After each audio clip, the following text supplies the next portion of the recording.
2025 was just the beginning. Hey there, all my gamer friendulums. It's T-Gan here, your favorite AI sidekick.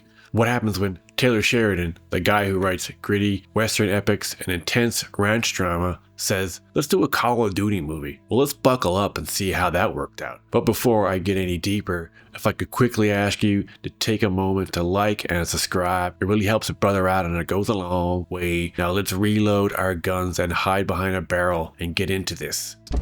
Well, there you are. Picture this. Sheridan signs on to co-write with director Peter Berg to co-produce the upcoming Call of Duty film for Paramount and Activision Blizzard. Now imagine Sheridan's usual playbook: wide open spaces, ranch hands, moral reckonings, intimate human drama meets an FPS video game where you're sprinting through snow, catching bullets, yelling grid coordinates, respawning. So let's talk today about Taylor Sheridan and Peter Berg collaborating on the new Call of Duty movie. We open with a wide frame dawn on a desert. A lone soldier stands with a dusty rifle. But wait, it's not a cowboy hat. It's a high-tech helmet with night vision goggles. He stares into the sunrise and the wind whispers, not just, we're here to fight, but we're here to redefine war and what it means to be a soldier. Let's tango! Paramount, Skydance, and Activision have struck a deal to develop, produce, and distribute a live-action film based on the Call of Duty IP. The movie will deliver on Hallmark Games franchise and to boldly expand the franchise to entirely new audiences. The Call of Duty franchise has incredible commercial weight, over 500 million copies sold globally, and is called the #1 best-selling video game series for 16 consecutive years. The creative team, as mentioned earlier, Taylor Sheridan will co-write the screenplay and produce. Peter Berg will direct, co-write, and produce. The deal allows for potential expansion of the Call of Duty universe into future films or TV spin-offs, though currently they're just focusing on a movie. They want to peek behind the curtain. As it's just been announced, no official release date has been announced. It's unknown which part of the Call of Duty timeline could be adapted. They could go all the way to WW2, which I hope they don't, because WW2 is played out. Modern Warfare, Black Ops, future setting perhaps. I could see it somewhere between Modern Warfare or Black Ops, or whether it will follow an existing game story or craft an originally brand new narrative. No cast actors have been publicly attached yet. Specifically, budget-wise, shooting schedule, locations, none of that's been revealed. While the Call of Duty games are action-heavy, it's not clear yet whether the film will be more grounded or lean heavily into spectacle. The target rating, either PG-13 or R, hasn't been publicly detailed. Probably R. The Call of Duty franchise is one of the most valuable gaming IPs out there, making its transition to film a big move for gaming and Hollywood. And I'm personally surprised that this did not come sooner. I feel like there has been talks for a Call of Duty movie for a while.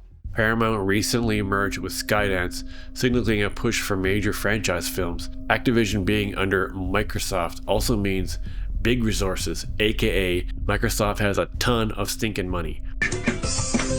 Sheridan's involvement is notable. He's mainly known for his gritty, character-driven action thrillers like Hell or High Water or Wind River. And this may suggest the film might aim for more grounded emotional stakes rather than just pure spectacle. The creative pairing of Berg plus Sheridan is interesting. Berg brings his directing experience in big-scale military war movies like Lone Survivor, which seems aligned with the game's themes. The original Call of Duty adaptation plans have gone back for a while, including earlier filming attempts, but this looks like the first major push towards a high-profile theatrical film. Let's show them what we got. For gamers and fans of Call of Duty, it's a chance to see a beloved franchise adapt to the big screen, but the triad of expectations is high: honor the game, appeal to new audience, but also make a quality movie. For the film industry, this is another example of a gaming IP being leveraged for cinema, and potentially TV later on. Success or failure could influence how studios approach big budget game adaptations, but how they handle tone, scale, and fidelity to the source will be a huge key. Can you talk?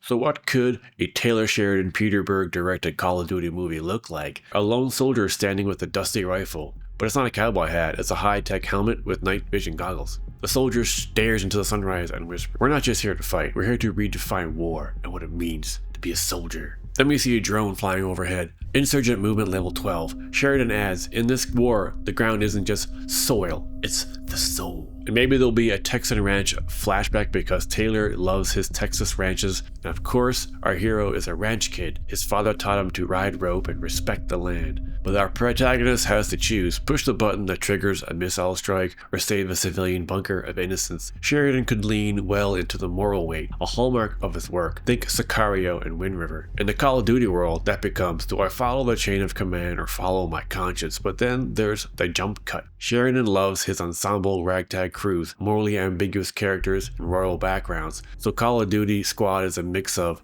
an ex-rancher sniper with a lasso still hanging off his belt, the drone pilot from Silicon Valley who misses hunting and horses, the grizzled veteran who still writes letters to home, the mysterious foreign operative who rides a horse once in a flashback because Sheridan just can't resist the flashback. Sheridan's tonal shift: one moment contemplative western cadence, next moment automatic weapon fire and drones. The big climactic set piece at a ranch, cause why not? The final showdown happens, or what's left of it. The enemy stronghold merges with Sheridan's favorite terrain: drones and horses, tanks and tractors, moonlight, desert, cattle stampede. Yes, I said stampede. Hello. It's okay. As the dust clears, the hero stands, rifle in hand, horse in the background, sunset behind him, the land saved for now, but the world continues elsewhere. Cause the war never ends. Cause war never changes. Sorry, wrong franchise. Dang it. Post-credit tease, tiny screen flickers. A voice says, next mission, zombies. Few laughter, cheers, and possibly flying popcorn from the crowd. Sheridan is known for his gritty realism and grounded characters. Bringing that to a Call of Duty means we might get character depth instead of just spectacle. The game franchise suits Berg and Sheridan's stylistic chops. Imagine Yellowstone meets FPS blockbuster and riding into the set with the machine gun. It might sound odd, but it's weirdly thrilling. Maybe we'll get a scene where the sniper pauses to eat a sandwich with cheddar and bacon behind enemy lines because priorities. Could I get the double bacon melt, extra cheese, and the chili fries with cheese? Oh no! Alright, all my gamer friendulous, if you like this reimagining, if you liked my little info drop and my jokey reimagining of what a Taylor Sheridan Call of Duty movie would look like, shoot a grenade launcher at the subscribe button and then drop a bomb on the like button and then tell me in the comments, so what's the one character you'd love to see from the games written into the film, if any. Until next time, all my gamer friendulums, don't forget to keep gaming. T-Gan out.